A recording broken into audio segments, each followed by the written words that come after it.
I would request Vikas Jain sir to kindly escort our today's faculty, CA Pradip Kapasi sir. As such, sir doesn't require any much introduction, so I will just give a brief introduction of the sir without wasting much time.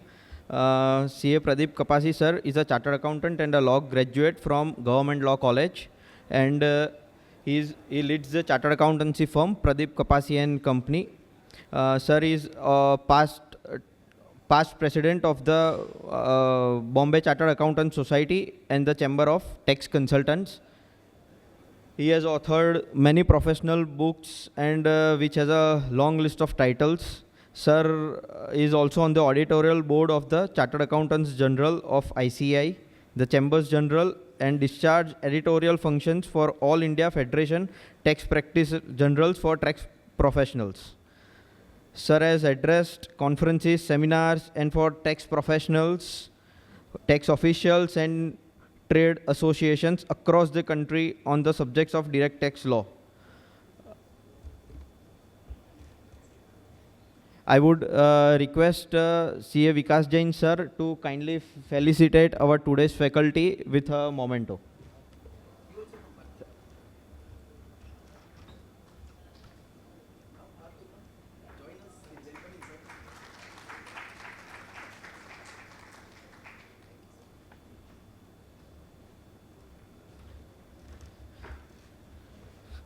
Without wasting much time, I would request sir to kindly take over the session for.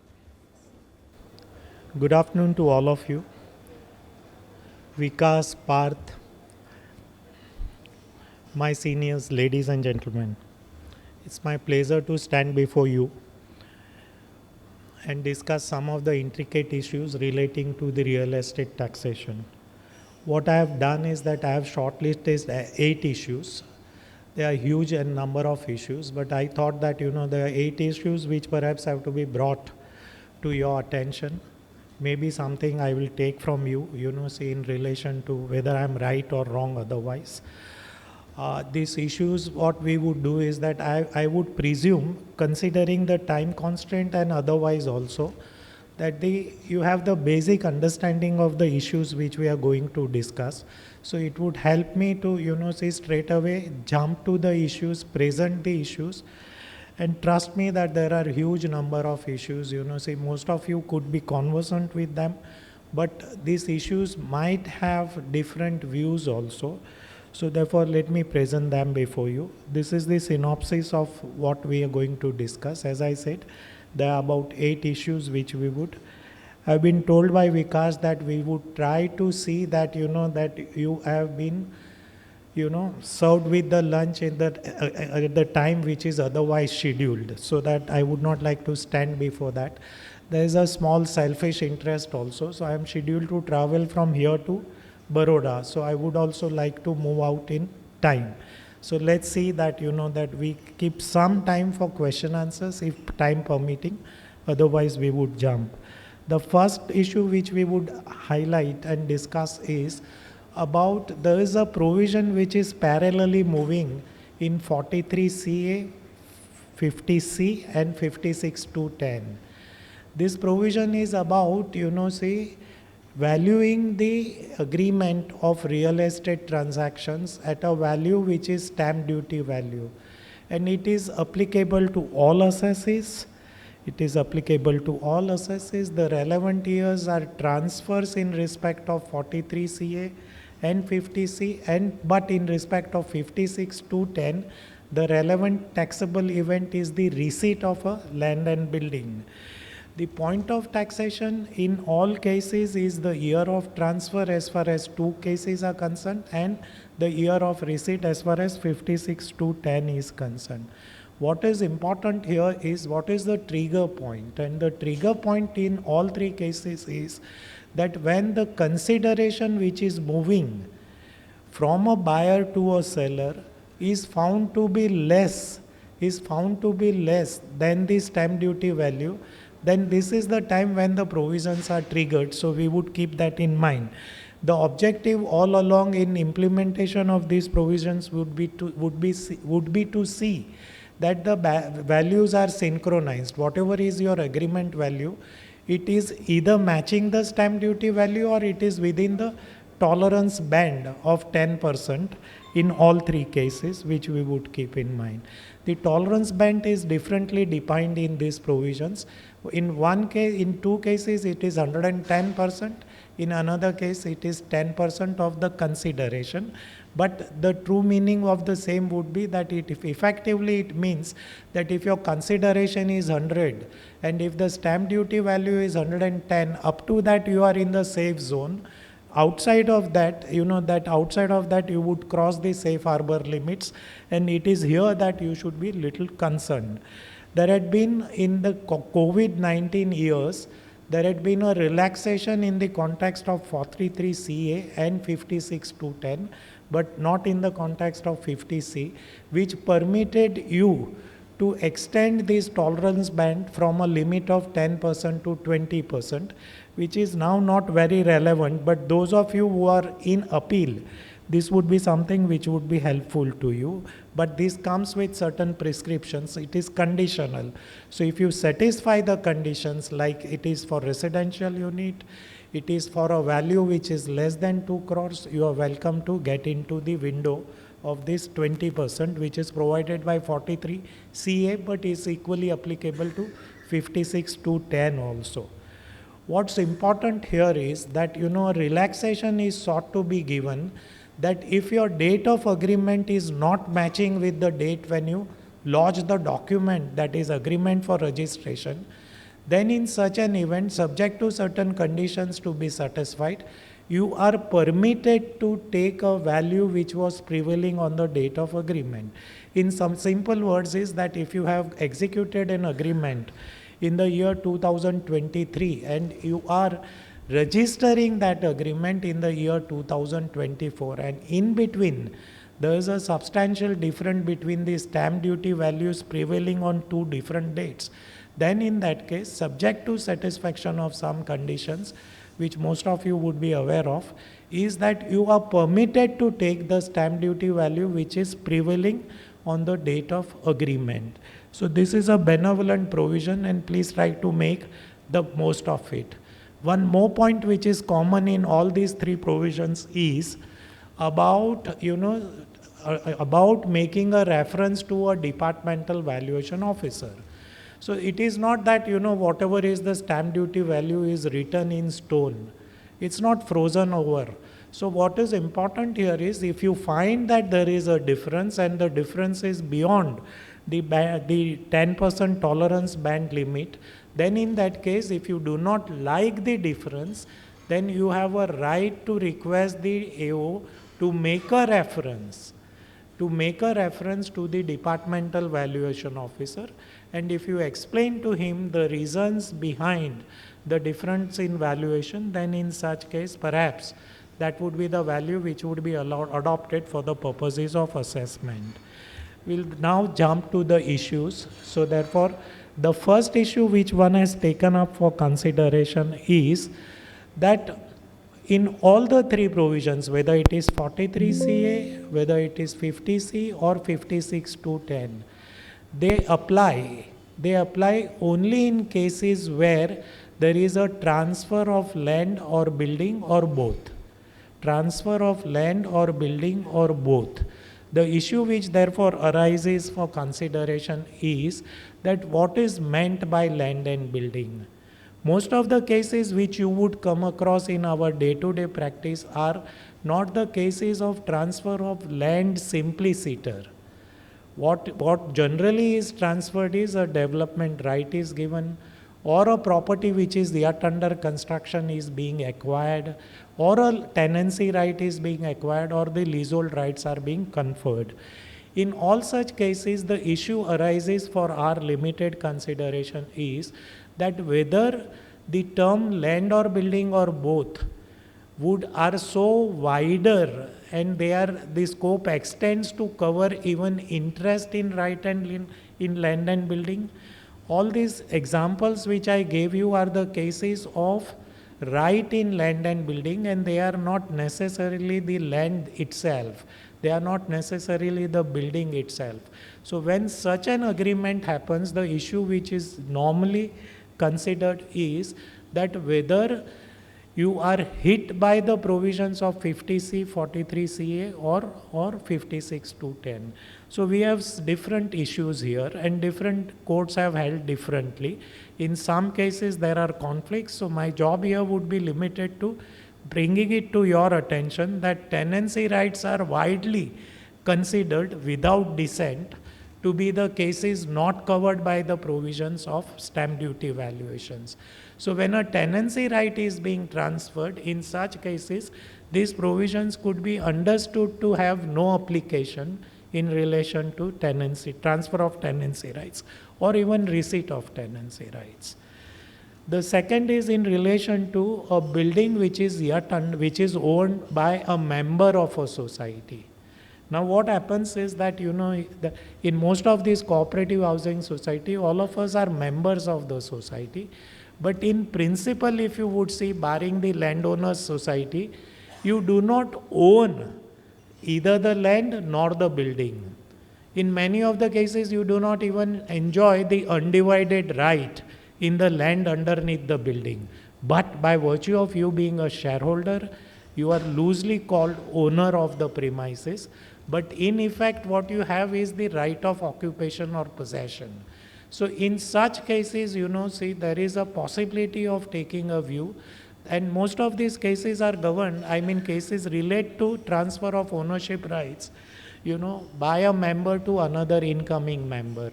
So in such cases, whether these trio principles apply or not, there could be a different view that they are not necessarily land and building.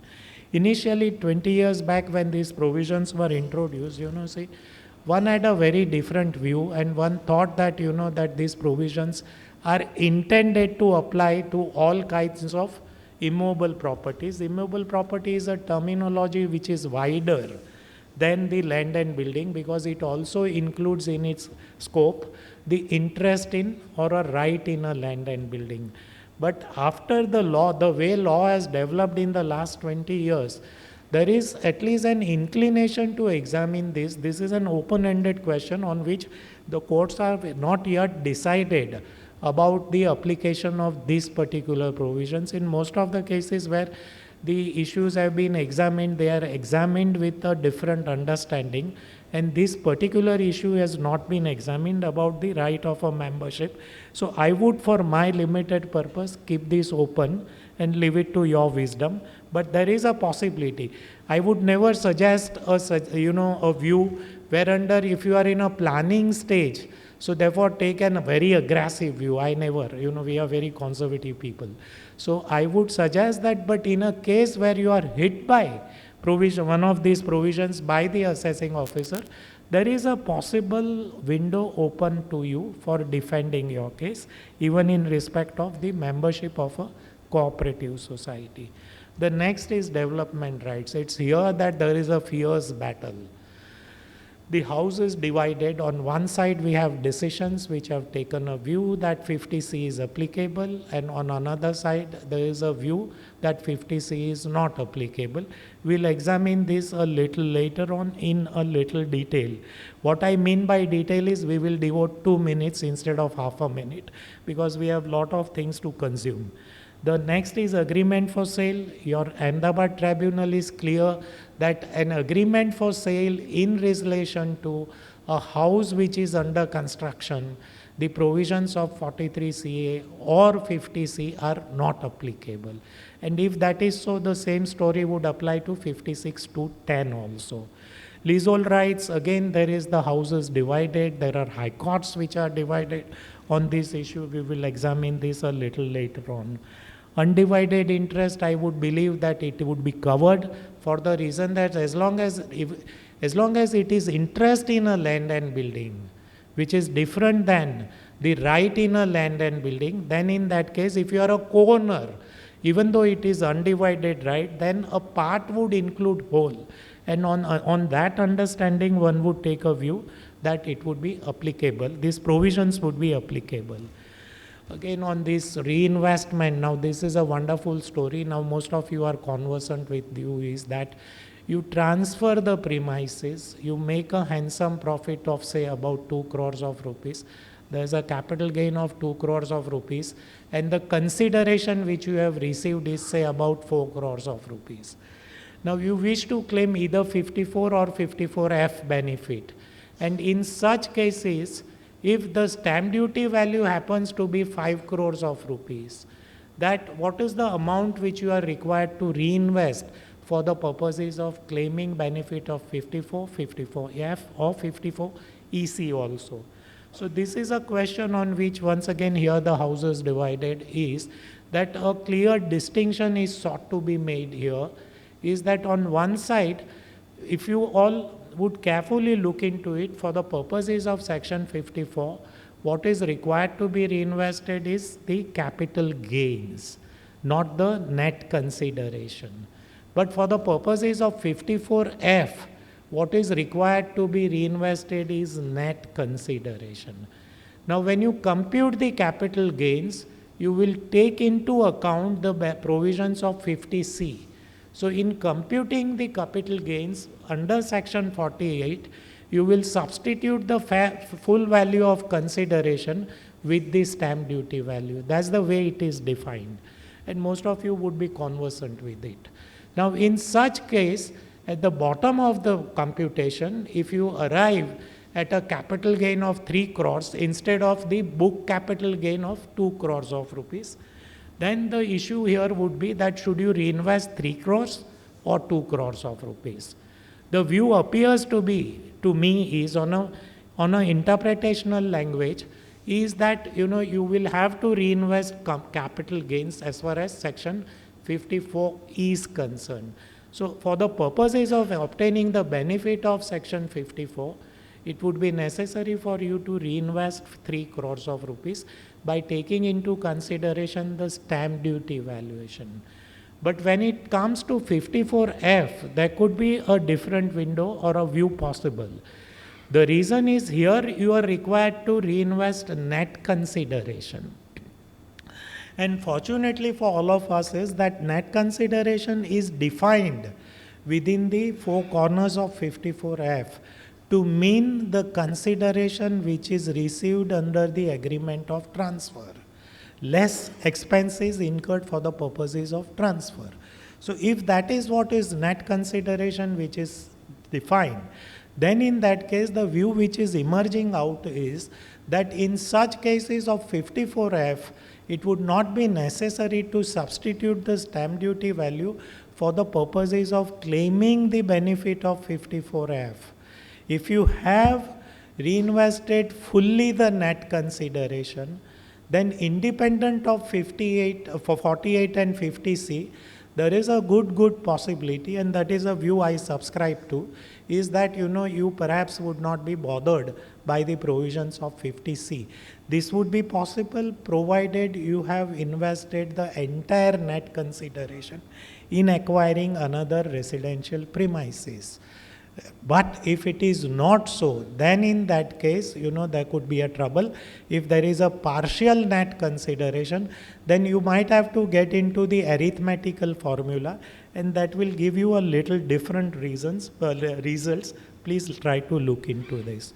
The other one is a raging issue, is that in a case where 50C is applicable, 43CA is applicable, in a case where 56(2)(10) applicable, but especially in case of 50C, there are many cases of deemed transfer which are noted by section 45, mainly 45(2), 45(3), 45(4), 45(5), and 45(6) also. These are cases of deemed transfer.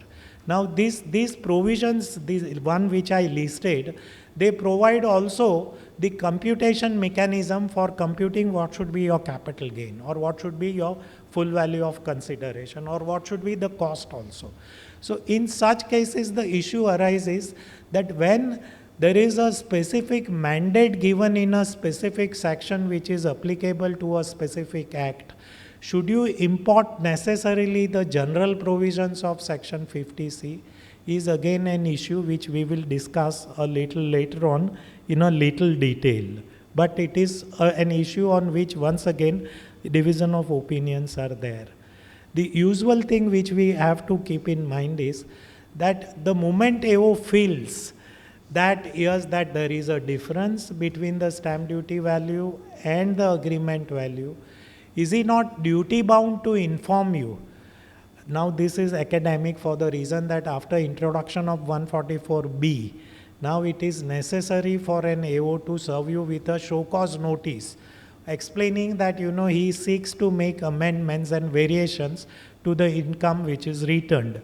So therefore, as I said, it's academic, but I would believe that the correct law otherwise also is that AO has to inform me if he is going to hit me below the belt. In such cases, whatever is the value which is prescribed value as on the date of conversion, that would be considered as your revenue for the purposes of section 28. In computing your business income for that year in the year in which it is converted, you need to adopt Rule 11 UA value. Rule 11 UA value deals with varieties of stocks, jewelries, archaeological things and other things, but it does also include immovable property. And today's discussion is all about immovable property and real estate.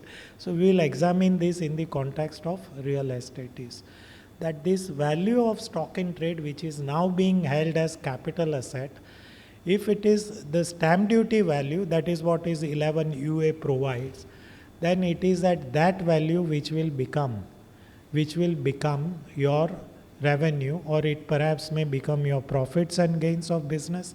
And then all issues that would arise, we have listed those issues which we will examine this. So what are the issues? Let's understand. I believe that I have fairly presented to you that what is the main provision. The basic provision is that if you convert a stock in trade into capital asset, there is a taxable event which happens. So if time permitting, if you would see that it was therefore an understanding that up to 2019-20, AY 2019-20, such an event was not considered to be a taxable event. And government has now woken up after a slumber for almost 60 years that in such cases what would happen? Way back when Shirin Bhai Kuka was delivered, the government realized that there is a good deal of capital gains which gets tax free, and therefore in 1988 they introduced 45(2). But there was no parallel provision introduced on the lines of 28(6)(a). So getting out of the slumber, now it is provided with effect from 1920 कि ऐसा होगा. Now what are the issue? What is the point of taxation?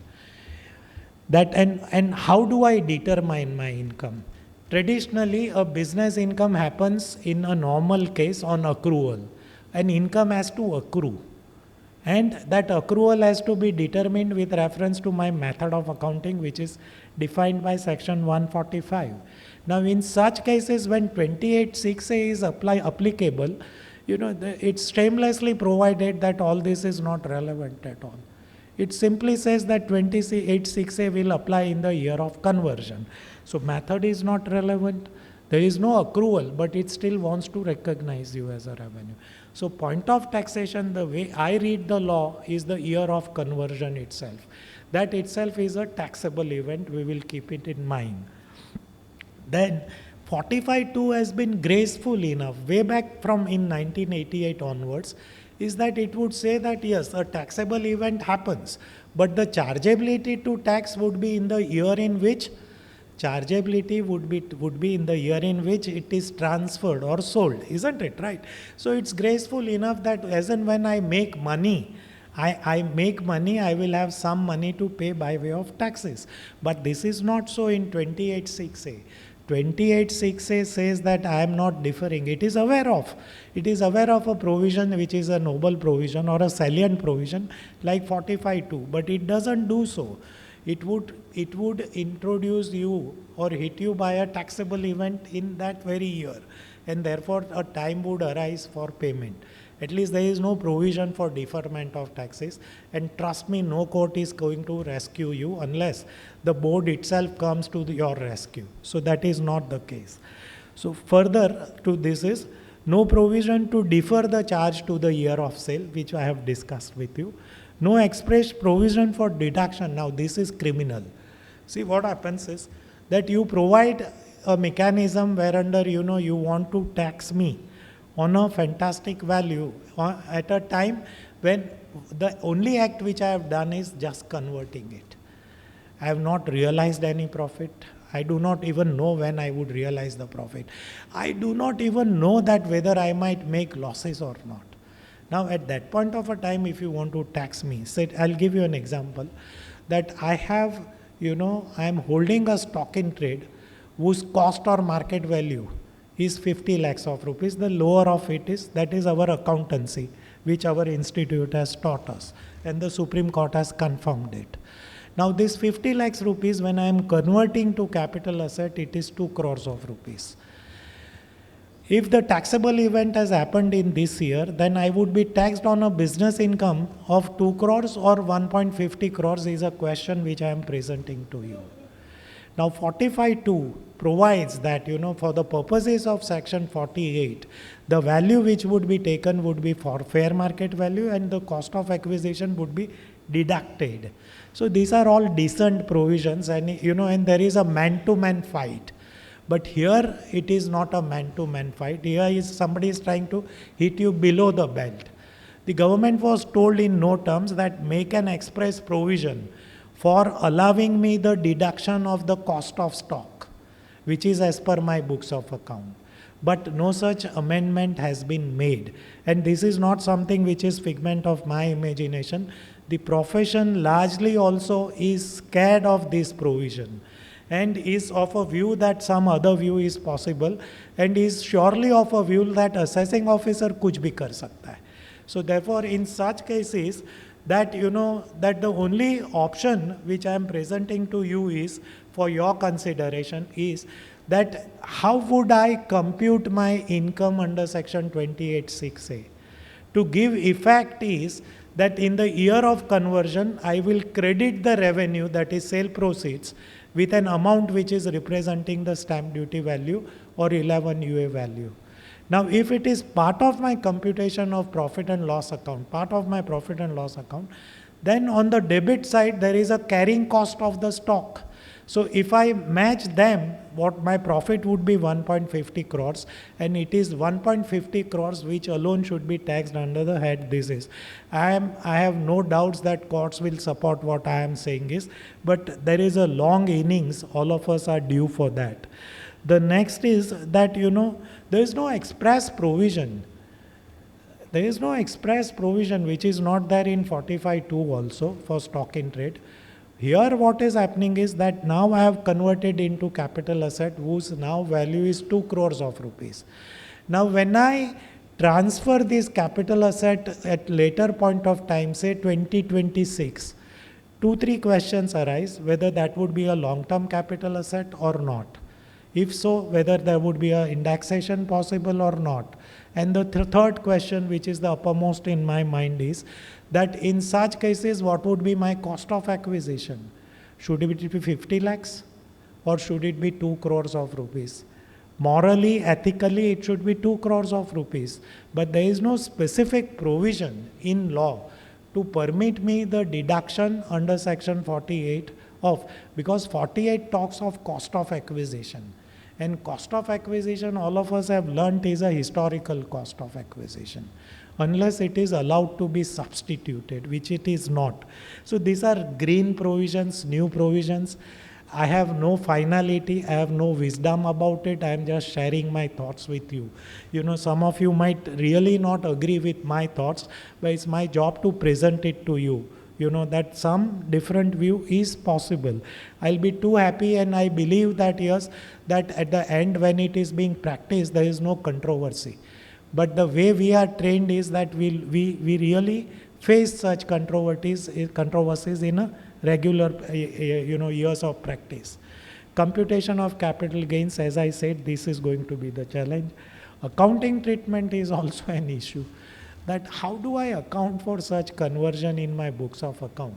How do I value? Would my auditor agree to such kind of a valuation and provide that, okay, this is a carrying cost? This is a carrying cost. Again, Chainrup Sampatram, Supreme Court says, Accounting Standard 2 says that it has to be historical cost or market value, whichever. Now I want to carry a market value as a carrying cost, is again there is a difficulty.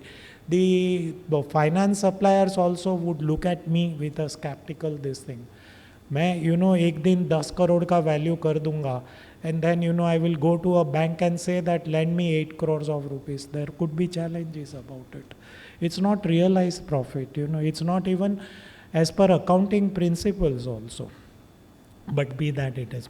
This is, I have just listed it for you, that those of you who are students of taxation would like to understand that what should have been the position up to AY 18-19.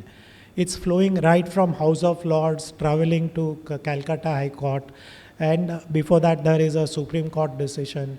Then there was a Shirenbhai Kuka's decision which says that stock में दूसरा treatment हो सकता है, capital asset में दूसरा है. So kindly look into that. Very, very interesting issues come out of it.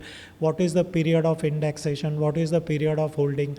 What is the time of reinvestment for the purposes of 54-54F? Just dekh lena, because I do not think that we will be able to discuss this, but I have presented it, shared my views at least.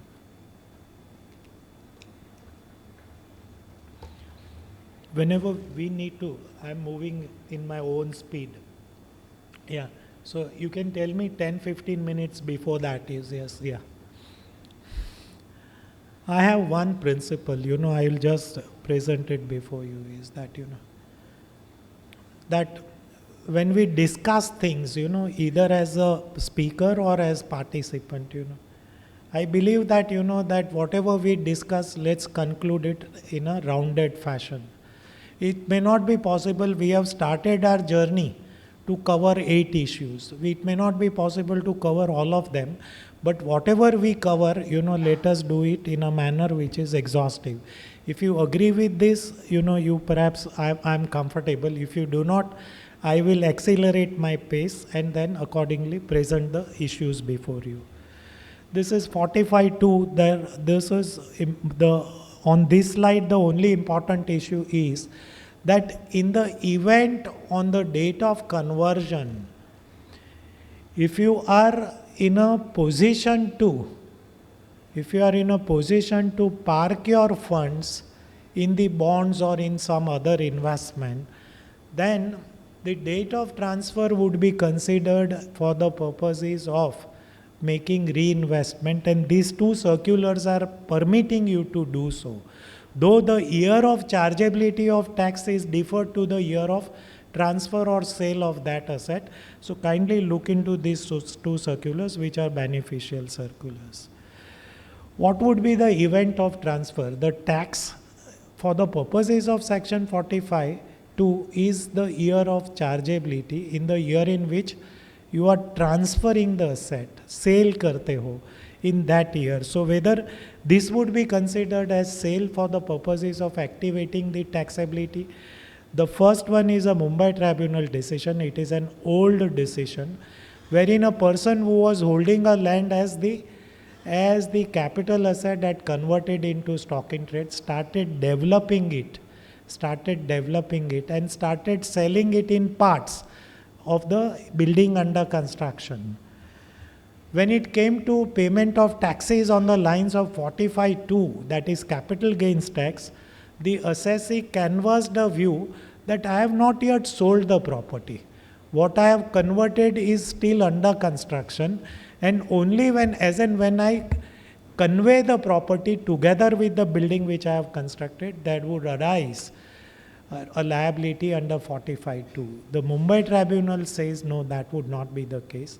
If you recognize the income in relation to the activity which you are doing, which is the business activity of construction, as and when you recognize the income to that extent, even though in part or proportion, that income should be taxed for the purposes of capital gains only also. So in that year there would be partial business income, and in that year there will be partial capital gains also. It has been held that simply executing a power of attorney is not a transfer for the purposes of 45(2), and therefore there will not be any liability to pay capital gains tax. In the context of development agreement also, fortunately, now this is a very interesting decision, that even when I have converted a land and thereafter I transferred the development rights, Madras Tribunal states that this is not a transfer for activating 45(2). It's a very interesting decision which defers the taxation to a much later year when the property is fully developed. There could be a different view possible, but these are the two decisions I have listed. Mumbai Tribunal is perhaps not in agreement with that, so kindly look into that. Ahmedabad Tribunal also takes a view that when a land is converted into stock in trade and later on the owner of the stock in trade has introduced it in a joint venture, that is not a trigger point for the purposes of payment of capital gains tax. Interesting, just look into that. But when a piecemeal transfer happens, after having converted the land, if I transfer 50% of my land or whatever is the percent, then in such case of piecemeal transfer, there is a transfer for the purposes of section 45(2). Please keep that in mind. Yes, let me move further.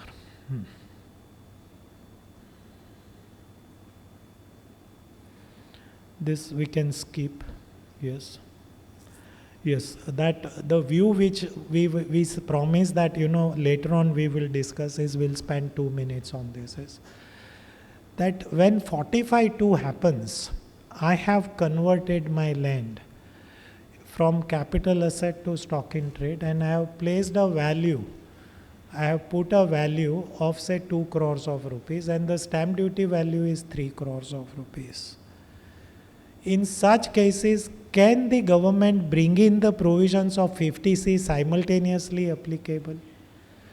45(2) provides that, for the purposes of computing the capital gains on conversion, fair market value is to be taken. Fair market value is defined under section 2. Now, if you would read that, it has no scope for importing the stamp duty value by substituting SDV with the FMV. It's not so. Now, if it is not so, then will it be correct to apply the provisions of, hello sir, my pleasure and honor too, sir. Yes, yes, right, sir. How are you doing, sir? Good? Good, yes, yeah, right, sir. So I will not encroach on your time and on your lunch also. Thank you so much, sir. I am, in fact, largely I am presenting decisions. Most of them are your decisions only. Yes, right. Very well. Good.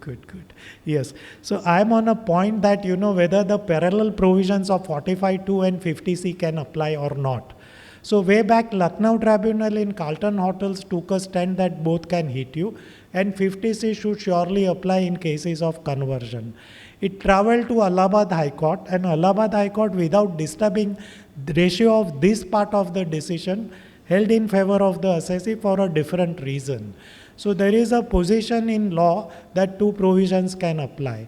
There is also a position which is confirmed by the special bench decision of the Mumbai Tribunal in United Marines case, which said that both are special provisions. The general law is that, special provisions will prevail on the general provisions. This is what is Supreme Court in Sazanan's case. But when there are two special provisions, what would be the impact? That is what is sought to be examined. So special bench is not in your favor, but there are few other decisions which have later on taken a view, ignoring special bench and ignoring perhaps Allahabad High Court, also have taken a view that when there is a special provision and they have treated 45(2) to be a special provision and which will override the provisions of 50C. Now this is, here the house is divided. You will have to take your own call based on your wisdom. But if you are hit by something, then there are decisions which are that network construction, Amar Tara, Vilas Babu Rao, perhaps they can help you. Indexation is that for 45(2), the year of transfer happens to be the year of conversion, though the chargeability to tax is deferred to the year of transfer of the converted asset. The issue therefore arises is, can I index this right up to the date of subsequent transfer, or should it freeze? The year of indexation should freeze in the year of conversion itself. A view which has been accepted by the Karnataka High Court, because as I said is that we are running short of time, will not elaborate and analyze each and everything, will just present the views which are views of the High Courts. Is Karnataka High Court has taken a view that indexation would be possible up to the date of actual transfer and not to the date of conversion, so which is beneficial to the assessees. Development agreement, that is an interesting development. I just feel that, I should bring it to your notice. In the last 2 years at this platform only, on several occasions, we have considered in detail the implications of JDAs, JVs and development agreement to come to a view that when a domain or a control or domain and control in respect of a land is transferred to a developer, there would perhaps arise the applicability of section 2 subsection 47, and that would be the time when the tax would be payable. This is what is the ratio of the famous Bombay High Court decision in the case of Chhatrabhuj Dwarkadas Kapadia. As and when it was found convenient to the courts, to the tribunals, see, a slightly different view has been taken. But the view which was emerging eventually was an understanding that, be that what it may be, if you can't plug a transaction under clause 6 of 247, which is arrangement or enjoyment, you still need to, an authority, that is the government officer, is still need to apply to subsection 47, which is talking about 53 of TOPA, Transfer of Property Act. And there are 5 important conditions which have to be satisfied. If they are, even if one of them is not satisfied, then there would not be a transfer for the purposes of development agreement. This is what was the understanding. But the large understanding in the profession, and at least in our office, has been to be very conservative in these areas and, to caution a client that all those stories about giving a license under the Easement Act, all that may not really work and may put you into a litigation perhaps you are not prepared for, and it will travel right up to Supreme Court. So therefore, we had taken a view that if I am transferring a domain and control along with an irrevocable power of attorney, and most significantly, the power to execute the agreement for sale, that is flat sale agreements. If that has been the case, then in such cases, there would not be a possibility of deferring the taxation. This is what has been the understanding. But after this understanding, which is largely the understanding of the courts also, there has been normally, say when an authority for advance ruling gives a decision, you are little skeptical and you do not give it the weightage as that of a high court's decision or a higher court's decision. But there is a wonderful decision of AAR in the case of Jasbir Singh Sarkaria. It's a decision, say, which has provided a fantastic wisdom in the context of taxation and application of 247. All those of you who would like to be students, please look into this decision. I would still respect that decision. It has taken a leap from Chaturbhuj, and thereafter, concluded that there will be a liability to taxation. Even where a possession was parted which was in the form of a license, even where an irrevocable agreement or power was given or not given, even where some of the consideration was not received. In all such cases that, the view has been that it was a case of parting with constructive possession and therefore there was a liability. But Supreme Court recently stated something very different. It's a case which is decided against the taxpayer. It's a case which is decided against the taxpayer, but on all fours it would apply in favor of the taxpayers. So let me just explain to you in few minutes. This was a case wherein a development agreement was executed in 1998. An irrevocable power of attorney was given in 1998. A good part of payment also was given in 1998. The possession was parted with. The developer was permitted to sell what he was developing even while it was under construction. And some consideration was received also. So therefore, the company thought that, let me apply to subsection 47 and pay tax on it. So company had accordingly thought that, it is an income of the assessment year 99-2000. Howsoever, it so happened that, that there was some litigation in relation to that, and a compromise deed was executed in 2003 at a later point of time after 4-5 years.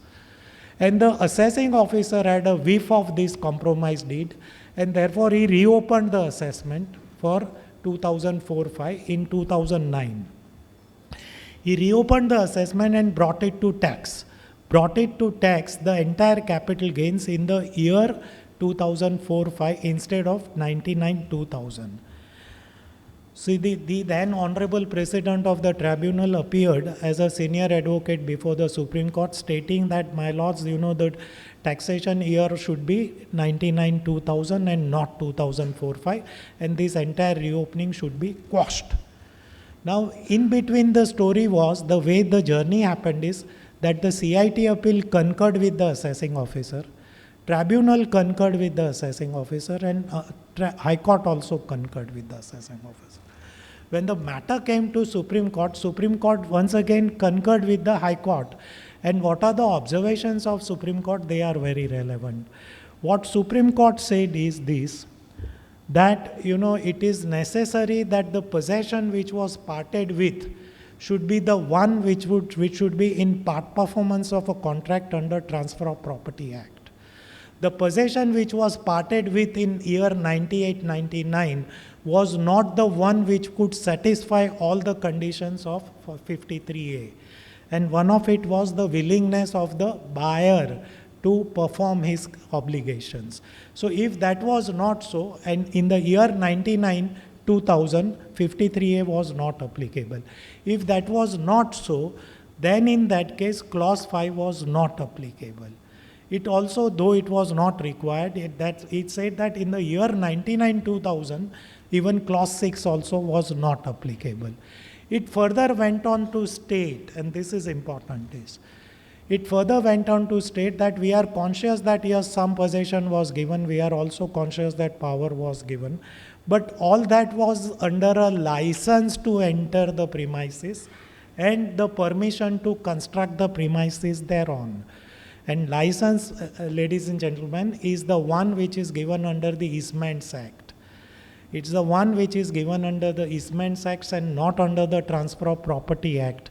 And if that be the case, then in that case, 99-2000 was not the right taxable year. What was right was that when the compromise deed was executed and the balance payment was given, when the dispute was closed, it was there for the first time, there arose a possibility of taxing that person. And it went on further after taking into consideration Balbir Singh Maini's decision, which is a treatise on 53A. It went on to say that we are taxing you in the assessment year 2004-5 by upholding the action of assessing officer by applying clause 6. By applying clause 2 and clause 6, not clause 5. So this is an interesting development which has happened, which is now the Supreme Court decision. I do not know whether I can affirmatively say that it has become a law of land, but as student of these laws, I believe that other view is still possible on this. But before that, we would take up, yes. Bombay High Court, after having delivered that decision in Chaturbhuj Kapadia's case, recently reviewed its view by stating that we are following Seshashahi, which says that when a license is given, there is no transfer for the purposes of taxation. So this was a case of reopening. The reopening was quashed because applying Seshasai, they said that there is no case for taxing this income. As if this was not sufficient, there is yet another decision of a Bombay High Court. In a regular assessment case, it has taken a view that Seshasai applies. So therefore, everything what we have learnt will have to be relearnt, at least in the context of this development. Well, I would believe that the time is up. See, I'm very honored that, that Pramodji is here with us, and all of you dignitaries are here. Thank you so much for giving me. Pardon me for not having discussed the rest of the issues. They are all placed in this. And as usual, see, trust me, any one of you who would write to me, I'll surely reply to his concerns in detail. Thank you once again. Thank you.